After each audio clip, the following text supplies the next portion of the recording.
Hey there, what's up? In this video, I'll give you a quick guide on how you can use Google AI Studio. This is really helpful if you want to generate content, test prompts, or build AI workflows using Google's newest AI tools. So the first thing that you will have to do is of course go to the official site, which is on aistudio.google.com. And once you're here, from your home dashboard, on the left sidebar, you will see playground, dashboard, documentation, build, where you can create your projects and all that stuffs.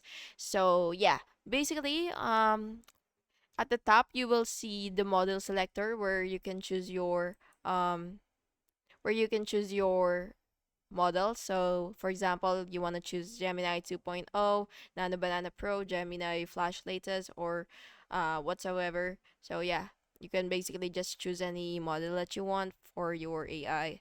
So if you want to create a new project, just go ahead and look for just go ahead and click your dashboard, and once you're here you will see projects, and what you will have to do is click create a new project, and of course you can name your project whatever you want, and once you're done naming them you will just have to click create new project. And yeah, that's basically just it. And the projects, by the way, store your prompts, your API usage, and generated content. And yeah, so if you want to rename it, you can just rename it whenever you want. And if you want to copy your project ID, you can just click this. And if you also want to import your projects, you could do it by clicking this button right here. And yeah, that's basically just it. And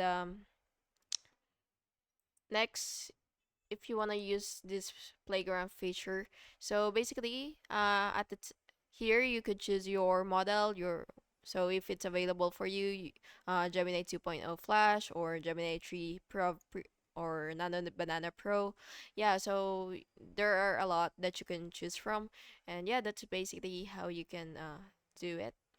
So you could also insert assets such as images, videos, folders, files, or audio, so that the AI would generate something for you, or would provide you answers to your questions or analyze anything for you. So yeah, you could basically do anything you want here. So yeah, if you want to maximize the whole website, you could just explore it yourself, so that you won't be missing out anything. And yeah, that's basically just it. And I hope you found this video helpful.